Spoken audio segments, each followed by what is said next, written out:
Hello, Vol Nation. Welcome to another episode of Believe in Tennessee Football. I'm your host, as always, Kyler Curtison, Reed Bacon. Have another great one today, but before we get into it, please subscribe, like, and hit that notification bell if you're watching. If you're just listening, please rate and review, and leave us any kind of questions or comments that you might have, whether it be on the YouTube or on social media, where you can find us at Believe in Tennessee on our main account. So on this week's episode, we're talking the recruits that we got and one that we didn't. Francis, big offensive lineman, ends up going to Miami, but we picked up a few defensive players that might just help us here in the future. So we're excited about that. And we also talk about USC and UCLA joining the Big Ten and what that means for the SEC's future and who might we add. Just a little wrinkle in there, but going to be a great podcast. Let's jump into it. By the game. Snap. The kick is in the air, and the kick this time is no, sir-ree. No, sir-ree. Final score: Tennessee 20, Florida 17. Pandemonium reigns. Loads up, fires long for the end zone. The pass is going to be caught by Tennessee. Tennessee wins! Caught it by Tennessee. Jawan Jennings. Jennings makes the catch in the end zone on the Hail Mary. Down to the 35, to the 40, to the 45, to the 50, to the 45, to the 40, to the 35, 30, 25, 20, 15, 10, 5. What did he do? All he did was score. Joey Pence, touchdown on play number 1. All right, so before we jump into the podcast, shout out our number one sponsor, betonline.ag. If you're wanting to go anywhere to bet, this is the place. It's the number one source for all the best odds, the stats, everything that comes with it. They've got stuff on the NBA playoffs going on. They've got stuff on MLB. They have golf. They have fighting. They have even casino. So everything you could think of, this is the place to go. It's the best place to bet, and it makes everything more exciting when you do it. So hop on over there.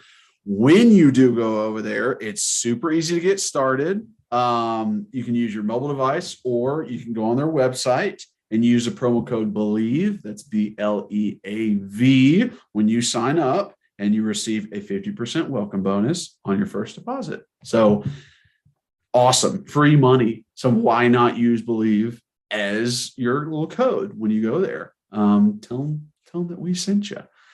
So head on over. Again, that's BLEAV promo code to get that 50% welcome bonus. Bet online, where the game starts. All right. Welcome in, everybody. Another exciting podcast for you. Happy 4th of July, by the way. We were recording this on the Monday, and we did it on this day for a specific reason, just in case old Francis was coming to Tennessee, but doesn't look like that's happening. But before we get into that bad news, Reed, how we doing, bud? Happy 4th of July, Kyler. Happy 4th of July, everyone out there. Hope everyone's having a great, fun, safe time. Hopefully everyone's getting to spend time with family or doing things that you all enjoy doing together. As you can see, I have pulled up residency back at the Chinese restaurant. So I drove the 10 hours from Naples, Florida yesterday, a little early. So we were supposed to be down there until the 17th, but I came back a little early due for some work stuff. So I miss Ariel very, very much. It sucks having to leave her and not. But golf was nice. What's that? I said, but golf was nice, I'm sure. What do you mean golf? I mean, your parents live on a golf course. So that's all I was saying. You get back home, it's like immediate. Yeah. Well, first off, this is the first time. I think this is. I think I've had alcoholic beverages on here before. It's been a while. Sometimes I think one night we did a podcast. I think you had a whiskey once. No, I had wine once. No, I had wine once, and I think I did a apple juice and Tito's. But today, staying with the nice 96 calories, only 2.5 carbs, and it is ice cold delicious because it was in a cooler from a party my parents had last night.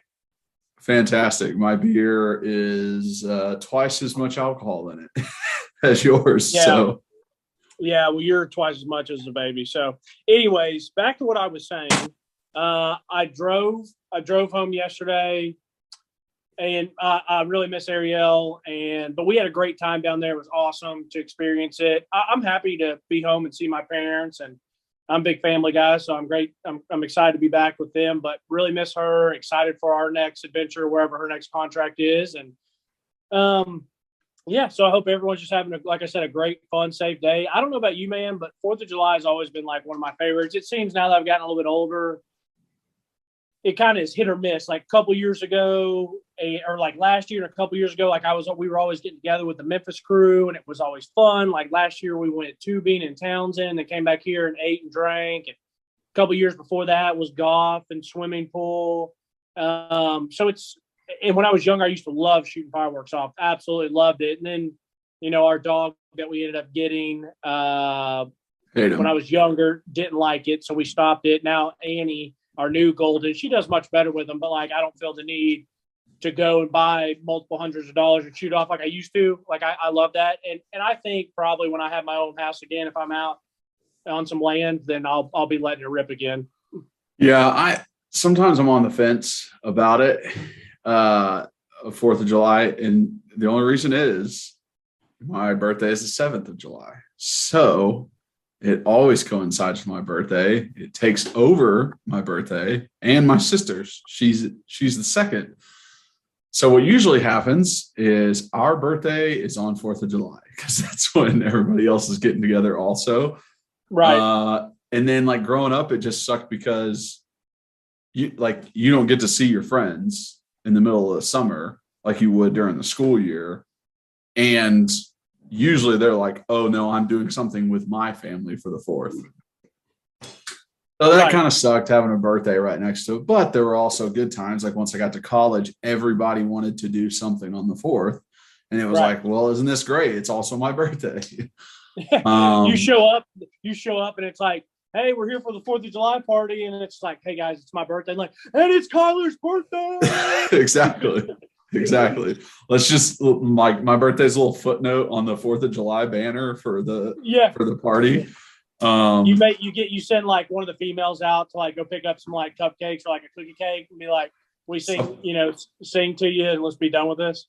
No, most likely I'm bringing my own cake. Going to Kroger, get him to write "Happy Birthday, Kyler" on it. Cookie cake, and I show up. Oh yeah, I brought cake for myself. You don't get any, thanks. Yeah, I gotta keep this 330-pound frame.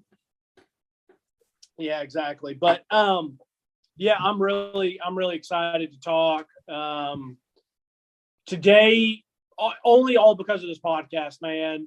And I don't mean because I wanted to be able to talk about it, but this podcast brings me back into somewhat remotely concentrating on recruiting. So I knew today was Francis's commitment, and so I was, I was hanging out by the pool, just planning your week around a 17-year-old. No biggie, bro.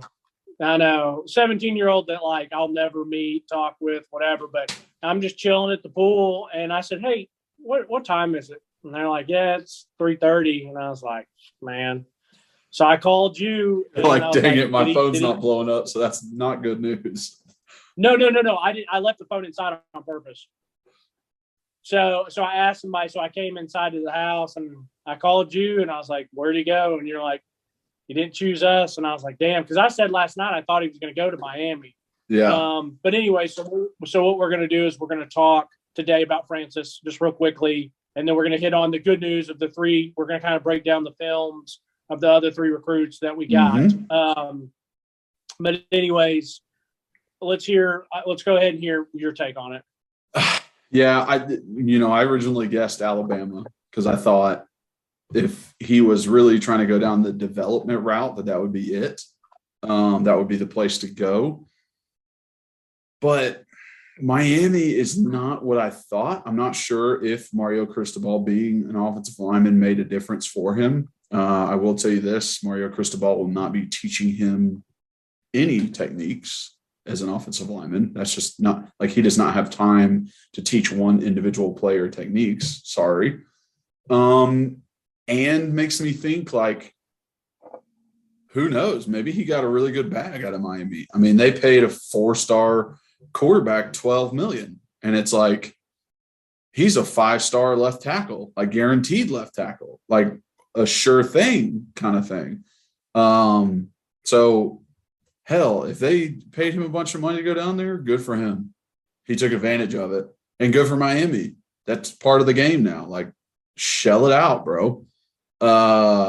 So yeah, I'm disappointed that he's not coming here. Like, that would have been very nice to have on the offensive line. You know, me and you, we love the big uglies. We love the big guys up front. So, yeah, it just stinks to miss on it. But like I said, and like I will say, with every single recruit we ever have, oh, well, like, life goes on. We gotta snap and clear and go look at the next 5-star we can pick up. Like, it's like, that's just the beast that we're in. It's just like you really just have to be like, okay, like, we'll keep sending you letters and maybe a text every now and then just in case that commitment falls through. But now it's on to the next one. So, is my day ruined? No, not at all. Like, I'm not going to get that upset. I'm not going to act like the world's falling, the sky's falling, for multiple reasons. First off, we don't know if he is. I'm a big Rivals guy. I don't know why. Like, if I look at recruiting stuff, I go to Rivals. I don't go to 24/7, all these other ones. And he's a 4-star in here. I'm not knocking the fact that, like, I don't think he's awesome. The funny thing is I haven't even really looked at his highlights thoroughly. I've looked at a little bit of them and saw some stuff, but, like, I just kind of was like, he's an offensive tackle. That's the fact that he's offensive tackle. He's great size. He looks like a good athlete, and he's got everywhere one. And that's what made me fall in love. It wasn't like I watched him and was like, oh, I fell in love. So, it's not like I haven't even really watched his film, because I try not to do that unless they commit. He didn't commit, so I didn't really want to watch it. But for me, it was just like, I mean, all recruiting is just, I've said it once, I said it a million times, like, all it is hype and building off momentum. And, like, I just wanted the positive momentum from him. But I don't think this is over. I mean, what if Miami goes out and lays a massive dud? What if they win 5 games? And we keep recruiting and we play really well and, we do whatever. Now, granted, that could go the other way. Like, other teams can play well and we could crap out and we lose the kid that we just got from Kentucky. So you never know. Like, you got to put some good product out there. Miami is known, I guess, or they've been talked about spending a lot of money. Mm-hmm. So maybe that was some of it. For me, and traditionally, they've been known for developing talent, but, like, recently that's just not been the case. The funny thing is, what I was going to say, Kyler, is, like, I don't, besides money or besides just feeling really good about the place and feeling really good about the culture and Mario Cristobal, like, I don't think Miami's very good. I honestly don't. Like, Miami, Nebraska, Tennessee, Texas, all these ones that are like, are they ever going to be back to where, Yeah. I just think that Miami's going to be overrated a little bit every year. They might be like 17 or 18th, maybe 11th. And then once they play someone that's actually pretty good, they end up getting walked. Like, they don't – I just think they're kind of that fake hype. And I don't – You see them like Notre Dame. I actually think Notre Dame's better than Miami. And, yeah, they're kind of in the same family, but just, like, a little bit different. Like, I mean, Notre Dame is overrated, but I still think they're better. I think they're much better off than Miami. I think Miami is – I think it goes out of those teams that I just named. I think it goes Nebraska, Miami, and then Tennessee and Texas are kind of the same for me, even though Texas should be better because they're Texas. They have, unlimited resources and money and stuff. But, like, I just won't ever believe Texas is back, folks, until they win a national championship and then repeat with another 10-win season after it, because like that's what they were doing.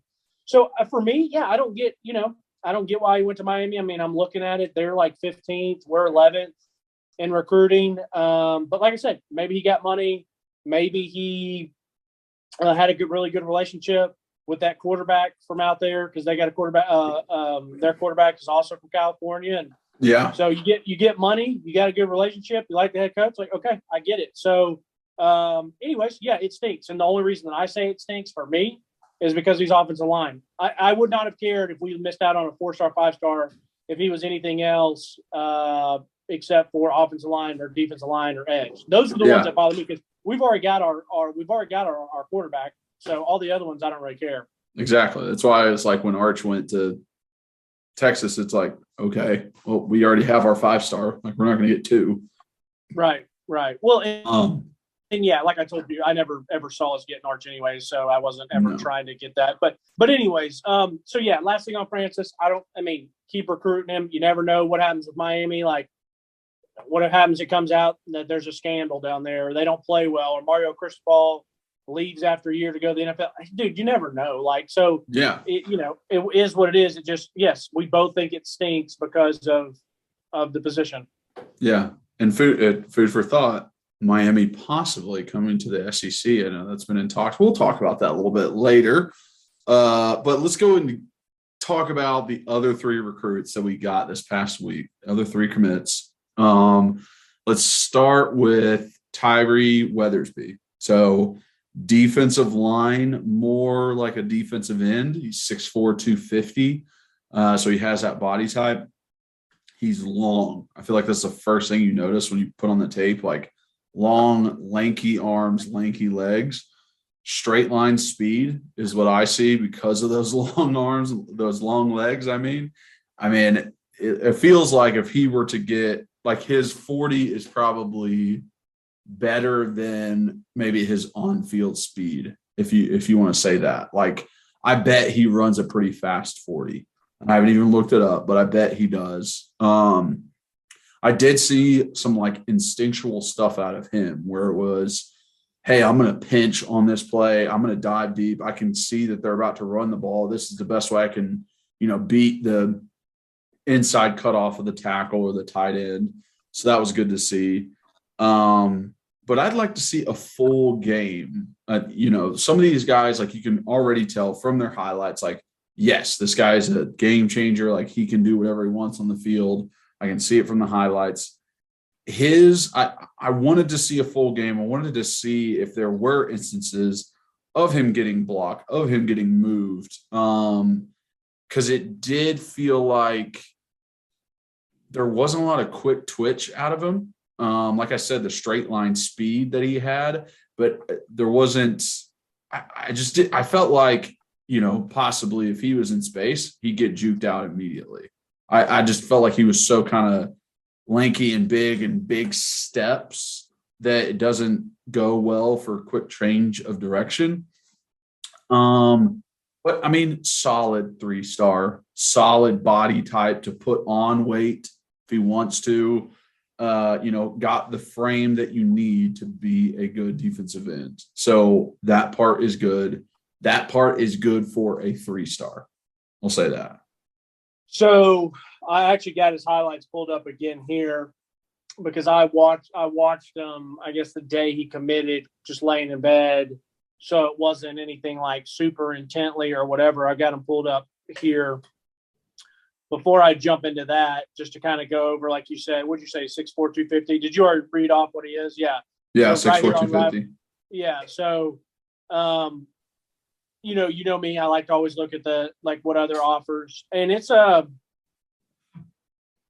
pretty good offer list. It's not great. I would say the biggest schools on here are Tennessee, Kentucky, Michigan State, South Carolina, I guess, like maybe Virginia Tech, if you want to call that a big time school. So it's like, my point to saying all that is like pretty good offer list, but Tennessee should win that. What's our biggest competition on here? Kentucky and Michigan State. Well, like, he's a Georgia boy. Is a Douglasville, Georgia kid really going to go to Michigan State? Is that really what he wants to do? I would like to see, I wish there was a Georgia offer, and an Alabama offer or Florida offer. But say on all that to say this, I actually do really like his film. I think, and I'm watching it again now as I talk, but like from what I saw, like I think he shows up and he shows out. Like I think he's fast. I think he's physical. I thought he used his hands really well. I mean, there was one where it looked like a super veteran move where like, swipe and just absolutely bullied the guy with his hands. I just feel like this is one of the better highlight tapes I've seen for some of the other ones that we've watched recently. And so that's why, like, I don't know, like, hey, where's the 4-star or where's the Alabama offer or the Georgia offer or whatever. Yeah. But I'm just watching the tape and it's just like, I really like what I see. Like I said, for defensive end, like you said, he is long, but like, I think he plays physical. I think he uses his hands well. Like, if someone showed me this, I would have said he was probably a 4 or 5-star. So, I'm just watching again here. He moves well. He's long. Like, do you think some of like his movements, once he like gets out in space, is Gumby-ish, where it's like, you said that in yours, and I was like, wait, if this is the same one that I remember watching, I thought he was pretty good in space, like against the quarterbacks and running backs. Okay. So I think he's good. Like, when you said Gumby-ish, I thought he was going to be like all over the place, like a baby deer, and like, I mean, if you're all over the place like a baby deer, you're not even a star. Like, you don't even get looked at. I'm a lot of his plays, he has chase down plays, chasing down the quarterback from behind, chasing down a running back, taking good angles, I guess, and cutting off the running back, which is good, which is like where the instinctual part where I was coming from, explaining that.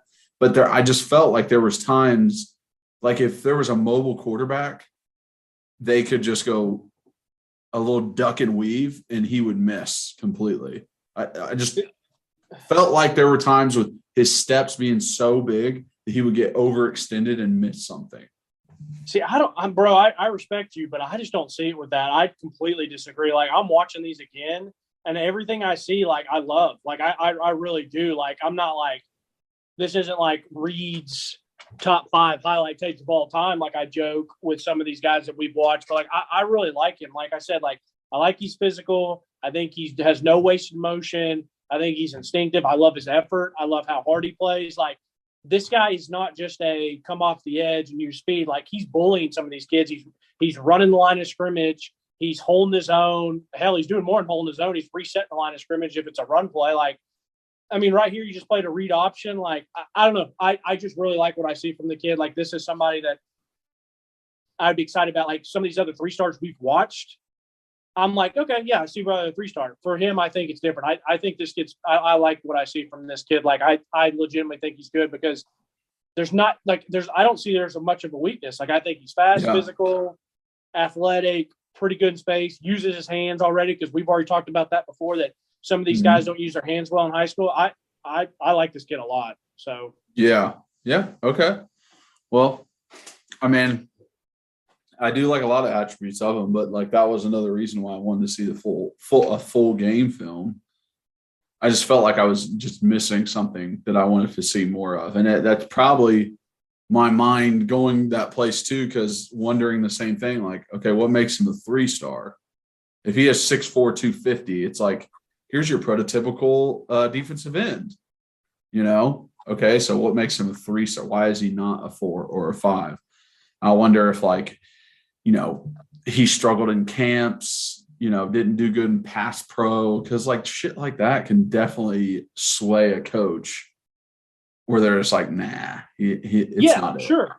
Sure. And there's probably a lot of other competition. Maybe he doesn't have an offer from Georgia because there's a lot of other guys in Georgia that people think are better. That's fine. I'm telling you, they just showed him on kickoff and he absolutely cleaned somebody out on kickoff. And like, it's impressive that he cleaned someone out on kickoff. I love that shit. But like, he should, because he's 6'4", 250. But what impressed me the most was his movement.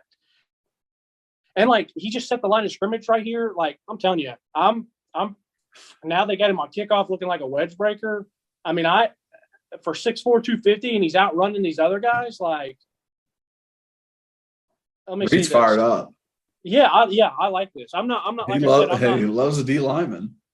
I do, but there's some D linemen that I'm just like, WTF, like what's going on with this? But I like this. I'm a Tyree guy. So yeah, Good. I'm happy to see that. I'm happy to see that because that's really, like I said, I watched it in bed like probably 3-4 nights ago. I was like, this isn't bad, but I didn't watch it intently. But like now that I'm rewatching it again, I don't know why he's a 3-star or didn't have any offers, but I'm listen. That's a film that I like. I think that's one of those guys that I would not be surprised at all.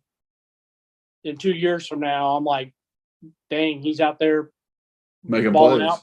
Yeah, exactly. I'm not saying he's going to be, Derek Barnett, but he's out there, making plays. So, all right, let's talk about. I want to hear what you think about. We finally get a linebacker, and this guy is actually pretty good size. So yes, he is. So Jeremiah Telander or Telander, I wasn't sure like which way to say it. 6'2", 220. Which automatically, like, I was like, okay, good. That's like good to see. You can always put like 10, 15 more pounds. And then turned on the film and he looks the part. Like, he looks like a good size linebacker. And he is, I mean, I don't want to say it, but the prototypical white linebacker who shoves his fucking head into everything. Like, he's got highlights of him on kickoff return, him on offense at fullback, and him on defense, where he lays people out, lays them out. He has one at fullback where he goes full steam 7 yards straight into an opponent linebacker and literally puts him on his ass. Like, no, that didn't stop his momentum, nothing, just trucked him. So that automatically is like, oh yeah, like I can work with that. Like right. that can be a great player for us, even if he is a fullback. If he never plays linebacker for Tennessee, literally him as like a blocking tight end or fullback would still do just as well. So that in and of itself excites me. I couldn't get a good gauge on exactly how fast he was. I felt like he had the speed, but it was like, okay, if this running back was a little bit faster, he probably outruns this guy. But I wasn't sure if it's like, okay, he has 4.6 speed or he's got 4.9 speed and his opponents might not be there. So I would just love to see him in person just to tell that.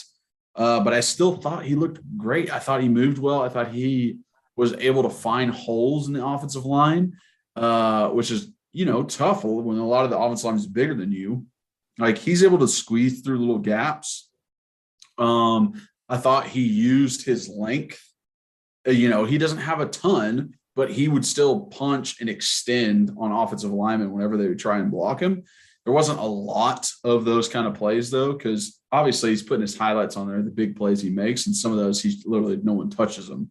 But I do like the fact that he put like kickoff and kickoff return on his highlight tape. And he's like, yeah, bro, I play special teams too. And I mess mother up. Like, he goes in on dudes. And I love that. Tyler, this is 2 for 2. I love this tape. I knew you. I was watching. I was like, Reed's going to cream his jeans, like watching this white linebacker just lay the freaking hammer on these people. So it makes me think, like, why is this guy a 3-star? Because he's got the size. He's got the size. I can promise you this kid ain't 4'9". I mean, unless the people he's playing with are horrendous, there's no way this kid's 4'9". This kid, which I don't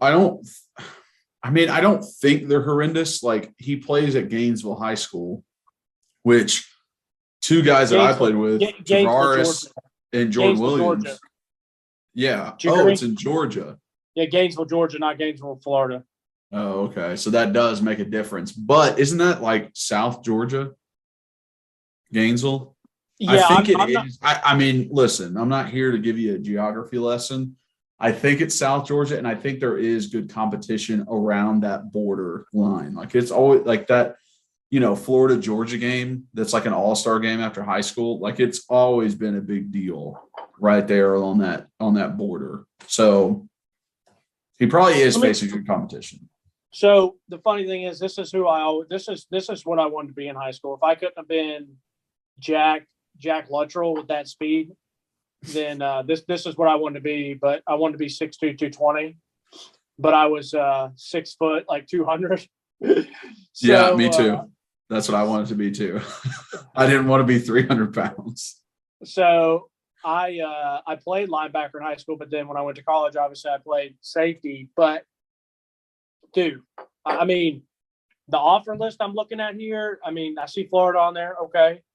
A lot of other smaller schools. And listen, that could be just because of one trip and going us watching him and being like, yeah, the kid's a stud, but like these guys aren't really at his level, so he should be dominating.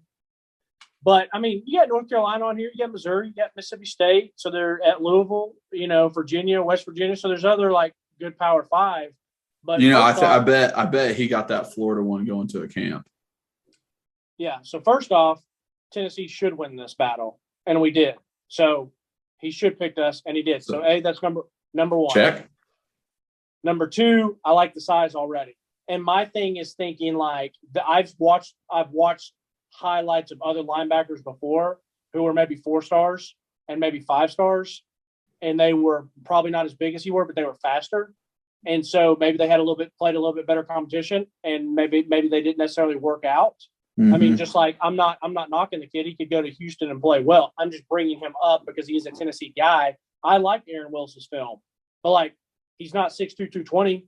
Like, and so it's like maybe he was a 4-star because the competition was better. But like everything that I see from this, like the number one thing that I love to see about him, besides being an athlete, is like when he sees it, he shoots his gun and he goes. No, if people don't outrun him, he messes up blocks. Absolutely, he absolutely runs through blocks. No one blocks him. He makes great tackles. It literally looked like nobody wanted to touch him. Yeah, he messes people up. He brings the wood. He plays violent. He runs the line of scrimmage well. There was a highlight, like 4 highlights through, where they threw him a screen route, and he house calls it. Then there was another one on kickoff, and he house called it. So this isn't like your big, which still isn't necessarily bad, but he's not your big 6'2", 215, 20-pound linebacker with a neck brace, like, which I'm not saying those guys can't be good linebackers because they like, they're reading the guard, they see the guard, they absolutely blow the guard up, and then they make the tackle, and they're like, like Nose-Wag McGee. Like, those are fine. But this dude's out here catching screen routes and taking kickoffs to the house as a middle linebacker. So I'm not worried about that. Blow the guard up and miss the tackle because they're too concentrated on blowing the guard up. Right. Like, I'm going to hit the hell out of this man. Like the linebacker from The Replacements. By the way, it's a disrespect that I don't know that actor's name because I love him as an actor. He is great in Couples Retreat, and he's great in he's awesome. In 4 Christmases, I think is what that's called. Anyway, that's exactly what it is. He's great actor. He's Vince Vaughn's brother. Yeah, great actor. Great actor. You also did a little Bobby Boucher with that. Yeah. So, anyways, that's what I love about him because he's athletic. Like I said, maybe he's not a 4-star because of his competition, whatever. I don't care. Everything that I've seen here, I think it's. I mean, there's not one thing that I've seen like. I mean, he's got some interceptions on here. He plays offense. Like, he plays in space pretty well. Like I said, he shoots his gun well. Like, he tackles well. He's violent. Like, I like him. Like, this is going to be a kid that, fast forward a year, but, like, I'm going to be excited to go to camp and watch him. Yeah. Like, I can't wait to go next spring and see Nico and see kids like this because, like, this is someone that I'm impressed with. Like, man, I'd be surprised if he's not a starter by his junior and senior year. I would be surprised. Okay. So and all I'm going off is film. Like I said, I'm not meeting these guys. I don't know if this guy's a complete idiot meathead. You got to be smart to play the game. I don't know what his competition's like. I don't know any of that stuff. I'm just watching the film, and I think the kid's a good football player. Just like the same thing with Tyree. So they're both 3 stars. and I knock sometimes I'm like watching 3 stars. Like I watch John Slaughter and I'm like, okay, whatever, like good football player, but like, you know, I don't think he's going to be maybe a dog, but like I think both these guys film wise like look really good. So yeah, well, it's good. I mean, it's good that you say that because like that's even like sometimes the connotation is like, oh yeah, 3-star university, like great, you're getting a bunch of 3 stars, but that's not going to make a difference. But sometimes I think people like forget like 3 stars can definitely make a difference. They can actually be very good and under the radar gets, and sometimes they're 4 stars and 5 stars because, you know, one guy saw them at a camp and it's like actually not worth the hype, or they like fit the part of like size and maybe they ran a fast 40, but it's like, well, what do they actually do on the field? So film, the eye in the sky don't lie. You know what I mean? Right. It tells you what needs to happen, what's happening. So, well, that's good. And you know, the other thing that we don't talk about, well, we talk about it, but others sometimes people don't talk about with some of these recruits is intangibles. Like when they get to campus, are they still going to want to work hard? Like, have they just really enjoyed showing up on Friday nights and they're just more physically gifted and dominant than other people? So they show up on Friday nights and they just start, you know, rocking kids. And, you know, when you get to campus, like, it's like, bro, everyone at campus rocks kids. Like everybody's good. So like, are you going to compete? So like, that's obviously some of the other intangible stuff. So, you know, we don't know that stuff either. All we can go off is film and stuff like that. But, you know, both those films I watched, I liked. Yeah. You might be the best guy in your region when you're playing in high school, but once you get to college, every guy on the team was the best guy in their region. Right. Like it goes up a little bit. Okay. Last commit is Cristian Conyer. I hope I'm saying that right. Defensive back, 6'1", 170. I mean, the best part about this is that Kentucky wanted him bad. They wanted him like very bad. Number one player in the state of Kentucky.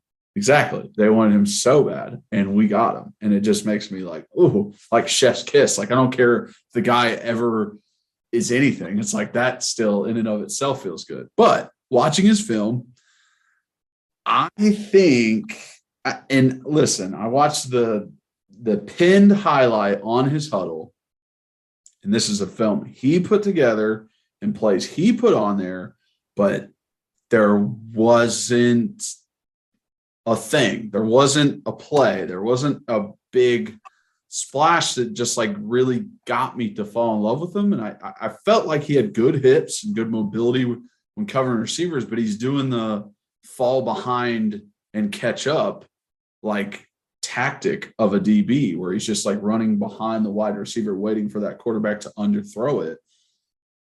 But it's like, well, once you get to the next level and the quarterbacks are better and they overthrow you, like what will happen?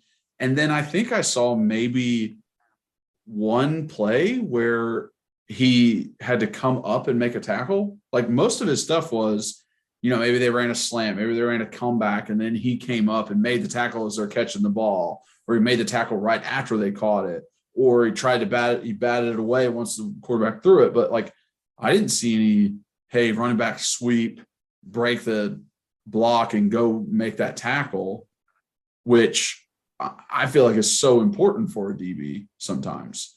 I mean, you play DB in Memphis. I don't know. I want to hear what you have to say. I'm not saying I'm an expert on DB, so. So it's funny you say that because when I first started watching this film, I was kind of like, I think he's good. First and foremost, I love that he's the number one player in the state of Kentucky. He came down between us and Kentucky. Once again, like we should beat Kentucky. In my opinion, we should beat Kentucky, you know, probably 7 out of 10 times in a recruiting battle because we're just a better football program. We're better. Like Mark Stoops has done a good job with them. Like I'm not gonna deny, like, you know, they are pretty good, but like I still think with history, tradition, alumni, game day atmosphere, everything, I just think we're better. Now, I know they came into Middle Tennessee last year and got some kids, which was pretty annoying. So this one feels really good to get back. When I first started watching his film, I was like you. I was kind of like, yeah, okay. Like, but like I wasn't necessarily like maybe blown away. Yeah. And then I go to the offer list: Tennessee, okay, Cincinnati, Kentucky, Oregon, Louisville, okay, like not bad. I mean, you got Tennessee, Cincinnati, and you got your two homeschool or your two in-state schools on there, and then you got Oregon, okay. So like I think that's a pretty good offer list. But what I actually did, what got me back to liking him, besides just the fact that he's a really good athlete, because like he'll catch it or he'll take a slant or a touchdown catch. A slant or a go route or a punt or a kickoff return, and he houses it. Okay, great. Like that just means he's good with the ball in his hands. He's a good athlete. He's a better athlete. But I'm gonna tell you what did make me excited was watching him. And he literally did look like a lockdown like corner in high school. Like if you are, and a lot of the times I think these guys get rated based on sometimes their potential. So it's like maybe these people think that he translates better to the college game athletically and physically better than like the other two guys that we just talked about. So maybe those guys have just as good as film as he does, but he's rated higher because of his translation to the game. Yeah. Now, like I said, the offensive stuff, I've seen this 100 times where they throw the guy who's the best athlete on the field and they throw him a screen and he jukes a couple guys out and outruns him. Okay. But what I like is when he's man-to-man, he's not even press covering, and these guys he has really good coverage. Like he's right in their hip pocket. So that was kind of where I was coming from, was like, I don't know if that's a good or a bad thing, because sometimes, like from my point of view, just like really looking at it, like being in the hip pocket sometimes can be like out of position to make like if it's a good ball, but you're saying like if you're in that hip pocket, that's where you're supposed to be as a DB. Well, let's remember here, we don't know the routes, so we can't run the route for him. I mean, it looks great if you're Tre'Davious White or Jalen Ramsey or AJ Terrell or, even the guys back in the day, like, Darrelle Revis. Yeah, it looks great if they are step by step with you, but sometimes that doesn't happen. And I'm telling you, like, I love this one route that I got his highlights playing, and they tried to do like a screen and go, like one of the blockers comes up, acts like he's going to block, and then releases, and they like pump to the guy on the screen, and they try to pump him and get him. And I love his recovery time. Like he sees it, he realizes it's kind of like they're trying to fake him out, and then he has the speed to make it up, so he doesn't quit on it. Like he just looks like a really good fluid athlete at corner. Like I like, seriously, like when he doesn't have a ton of corner stuff on here, but the ones that he does, like it's effortless to him. Like he just, this was a good one. They tried to run a little screen route on him. He comes up, or not a screen route, a little hitch route, comes up, makes the tackle. Like I just, like, there was one that they run a post route on him, and it's like effortless to him. It's like he's guarding me. Like he's kind of like, all right, I know what this guy's trying to do. Like, let me just sit here and wait and bait him. He's not going to outrun me, and then let me just jump in front of it. Yeah. And so I think he does look like really good with his feet and his hips. He's got a couple interceptions. Like, this guy just tried to slow play him and take off on him, and he wasn't hit pocket. He was stride for stride with him. So I don't know. I just think he's very effortlessly good, and I think maybe that's why they ranked him that. Does any part of the fact that like no like highlights of him tackling a ball carrier like really make there was no, I've seen, like, I think the third highlight was him making a stop. His third highlight was like him making a stop at the goal line. So it shows that, he's a pretty good, like he's at least can tackle. There was another one, like he brought a pretty good physicality tackle on like that hitch route I was just talking about. So listen, is he out there trying to murder people? Like, listen, if you're a really good corner and you can take one side of the field away, which I'm not saying that's what he is, but like, I don't care if you can tackle or not. I love when they come up and tackle. I want that stuff, but I can promise you there's a lot of really good players that had a lot of good NFL careers that made a lot of money that probably are going to be in the Hall of Fame some days, and they don't want to tackle people. That was the biggest thing on Deion Sanders. Like, he didn't like to tackle. Right. So I'm not super worried about, like, do I love to see a corner shed and rip? and come up and you know, like Kamal Hadden, I love him. Like, I love when he does that shit, but like, I don't have to have it. Like, I just think he's a really fluid athlete. And I think that's why he's a 4-star. And I think I see why they think he could translate good to a corner in the SEC. Yeah. I mean, technically, if your corner is making your outside tackles, then your defensive end did the wrong thing because they're supposed to keep contained. So, I mean, you're right. Like, if he can just shut down the wide receiver, then we should be good. Yeah. Yeah. I mean, I seriously, I love that play. I'm watching it again. It's on a loop. So, but like that one where they tried to get him on the wheel route, and he was hip pocket. He was there. Thought he had good feet on this one. The guy tried to do an inside route, and the quarterback was rolling to the right, and he had nowhere to throw it because he's like, it was one of those where they designed like, hey, you're going to get out. We're going to beat him deep. If he's there, throw it. If he's not, run out of bounds and throw it. And like, it wasn't there. So, you know, Cristian took it away. So yeah, I mean, I like it. Funny thing is like, I actually like probably the other two films better. Just films alone, I like the other two films better. And he's the 4-star, but you know, a little lean for my liking. He's a little guy. I like him to get a little bit bigger. Maybe that's why he's not out there knocking heads. But hey, I mean, we can put a little weight on. He's 6'1", so it's like, yeah, he can get. He can definitely get some weight on him. But I mean, I even remember like Justin Coleman, who played with me. He was 180 pounds, but he was shorter. He was probably like 5'10", so he was a little thicker. But he could bench over 315. Yeah, at 180 pounds. Like sometimes guys still, if they're not like heavy per se, if they're light, they can still be very strong. So I guess it just depends. But I you know, as much as the 3-star talk there is, it's like these guys all have good film too. So I mean, like, well, at least the two that we saw today, I thought they were good films. Yeah, but it's just like you want the coaches just to pass on them because it says 3-star. Like, if their film is good, all right, let's bring them in. I mean, listen, so far we have 1 5-star, 5 4-stars, and 8 3-stars. You know, listen, if you know, I just jokingly say if we landed Carnell Tate and Francis, and we have, you know, 3 5-stars on according to Rivals, I think that's pretty incredible. Just because I would like to see us up there at number 1 and number 2 competing. But if you give me, if we end the class with, how many kids can we sign? Like 25? Yeah, it's usually around there, 20 to 25. So we're sitting at 14 now. If you give me, if we can land 1 more 5-star at some position and 1 more 3-star and the rest 4-stars, like, I mean, yeah. So we'll say if we sign 6 more people, give me 1 more 5-star, 2 or 3 more 4-stars, and the rest 3-stars. I'm fine with that. Like, I think that's in his second year. They've only seen him coach 1 year. Like, I think that's a good year. And this is going to change, bro. It's 4th of July. Like, let's see what happens when we get to the fall. Yeah, exactly. It's like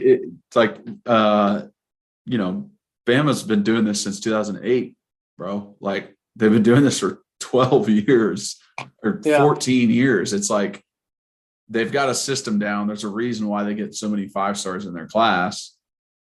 It's not just going to happen right away when he gets here. Like, why aren't we getting 4 or 5-stars? Well, he's competing for all of them. He's competing for those 5-stars, trying to get them in. They just, you know, some of them pick different places. And what's even better is the 5-star wide receiver we wanted went to the Big Ten. The 5-star offensive lineman we went to the ACC. It's like they didn't come to SEC schools. We were the top SEC school for them. So that makes me feel a little bit better too, that they didn't even go to the rivals that, you know, we consider. Right. I think for me, I feel, which is nice, I feel much better about Heupel and the other coaches we have to develop. So I'm not as like freaked out about recruiting. I mean, listen, I've said it once, I've said it twice, like we still need the blue chips, you know, that are just like almost like the can't miss. So you have to have those to win.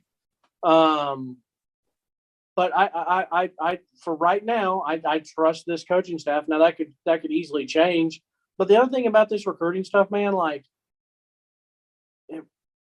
it's not as big of a deal as it used to be because of the transfer portal. It's like I don't want to be the bearer of bad news, but like what happens if Nico comes here and things don't work out and he transfers back to USC? Like, like what if Francis or what if Walter Nolan goes and plays at Texas A&M this year and it doesn't go well and he comes home? So like you have to continue to recruit these guys even more now because of the transfer portal and NIL stuff.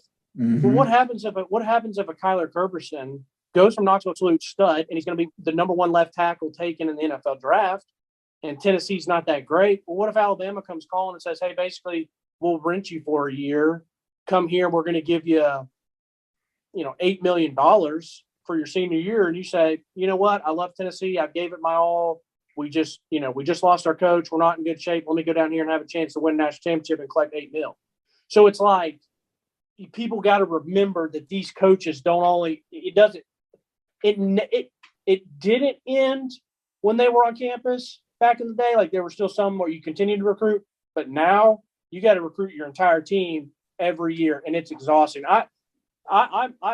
Man, you couldn't pay me enough money to be a college coach right now. No, and bro. I think a lot of them that's why they try to bounce out because they're like this recruiting stuff. That's why I think Roy Williams and Coach K retired because they're like, screw this basketball recruiting. Like it was already hard enough when it was one and done. Now these guys can transfer whenever they want. It's just like Jesus, and I gotta get them NIL deals. Like, come on, dude. It's tough, man. It's tough. Because like I said, you could sign a guy 1 year and he comes in, he puts his time in, and he thinks he's going to have a chance to be the quarterback, like Taven Jackson. Like he kind of already knows what's up. But like, what if he, or just like the kids at Texas? I mean, they get Quinn Ewers from Ohio State, and then he's there, and he's like, wow, they just signed Arch Manning. So it's like, is he going to try to compete, a year later, or is he going to be annoying? Says, all right, I'll go to another. Like, you just, dude, you never know, man. It's crazy. Yeah, exactly. All right. So last thing before we get off, UCLA and USC going to the Big Ten. It looks like it's like 2024, probably around the same time Texas and Oklahoma are coming to the SEC. Now, the Big Ten had already grabbed Nebraska from the Big 12. They grabbed Maryland and Rutgers from Big East, I think they were in, something like that. So they're collecting bodies now. The SEC is collecting bodies. We've already got 4 teams that are coming from the Big 12. It almost seems like the Big 5, the Power 5 is dying, which it saddens me, as the traditional way of thing. Like I was like, I enjoy the Power 5. I enjoyed the fact that Big 12 football was fast and high-powered offenses and no defense whatsoever. I like the fact that the Big 10 was run it down your throat, play good defense, and it's not very flashy, but man, they're bigger, almost bigger than everybody. Like I like the fact that there was different like kinds of football everywhere. Now it's kind of coming together, and it doesn't feel right. Like it kind of feels icky to be like a California team as part of the Big Ten. But I still am like okay with it because I know that we are like a founder of the best conference. So it's like being in the SEC, the best conference, and being like one of the most traditional schools a part of it, like makes me feel good. Like, okay, we're going to be fine. I'm not worried about us. I just kind of think about like those schools. It's like they literally have to change conferences just to keep up. You know what I mean? Even though they are so traditional, so like they have to change conferences.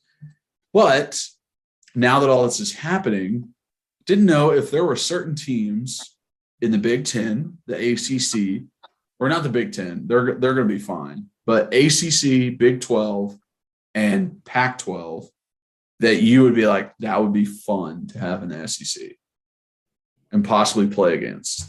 Yeah. Before I answer that question, like all this realignment stuff, I don't care. It doesn't bother me. I could care less. Yeah, it was cool to say Pac-12 was high flying, West Coast, Big 12, same thing, run and shoot. Big 10. It's almost like you're sitting there on a Saturday and you're like, well, let me flip over and watch some big uglies for a minute at the Big 10. Yeah. Let me watch this noon kickoff. Yeah. Iowa versus Nebraska. Yeah. And the score is 9-6 because they run the ball and kick field goals. Right. So it's like, what am I feeling today? I actually do think a lot of college football I think it's all going to be high powered offenses for a while, and then something will change over, because like SEC, Bama's changed. They don't pound the rock anymore. Like, I think that's kind of a dying breed. I mean, Michigan had to get out of their own way and kind of stop doing that to some degree. I mean, Ohio State, has been throwing it all over the yard too. So, listen, everyone's still balanced. I mean, the really good ones are still balanced. They're not just out there Washington State style throwing it or Mississippi State style now throwing it 75 times a game. But yeah, I just don't care about any of that stuff. I think it's pretty. I hate it for the kids out there in the West Coast that are going to be playing, 9 a.m. and then having all these flights. So I think that sucks. But listen, it's money, so that's why the universities are doing it. But I hate it for the kids. I hate it for maybe some of the rivalries and stuff. But like I said, personally, it doesn't affect me and my team, so I don't really care. And to answer your question, who do I want to come to the SEC? I mean, no one in particular, unless they're garbage. Like I don't want any good.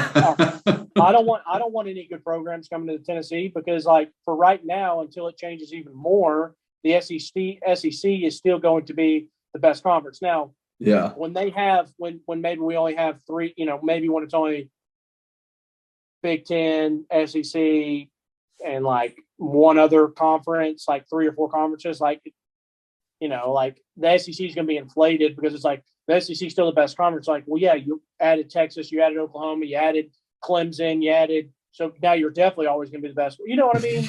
Yeah. So it's kind of like, but yeah, for me, like, I don't. So do you feel like there's teams you wouldn't want to add? Because I almost get that feeling with Clemson. Like, I don't want them to be part of the SEC.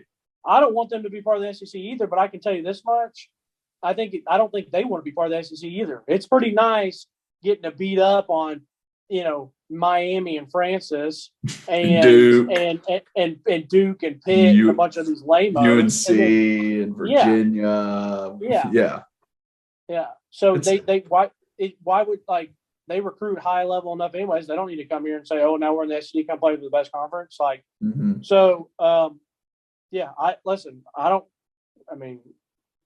Sure, bring Wake Forest over so we can kick the shit out of them. Exactly. They're another Vandy. So yeah, I don't want anybody else unless they're just not very good. Yeah, I mean, it makes sense. If we get a little bit of easier competition, I wouldn't be upset.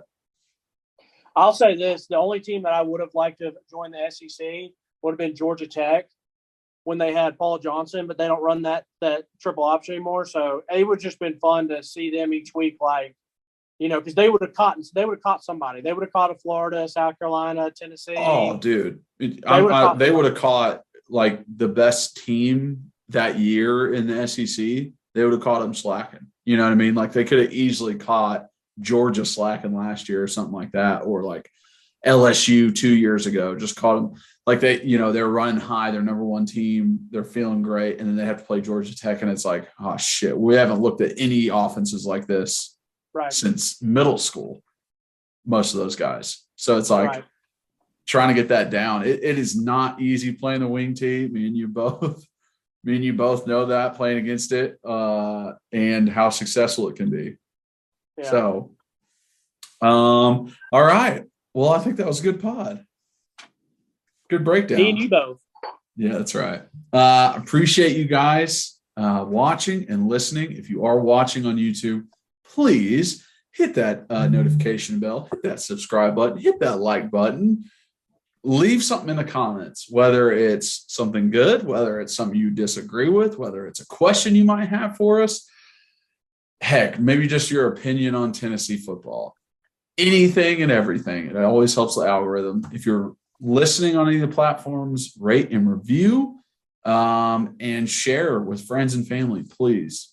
If you want to follow us on any social media, at Believe in Tennessee for our main account, Twitter, and then at rbacon26 for Reed on Twitter, and then at Kyler Curbison on Facebook, Instagram, and Twitter, all the same, so you can follow me there.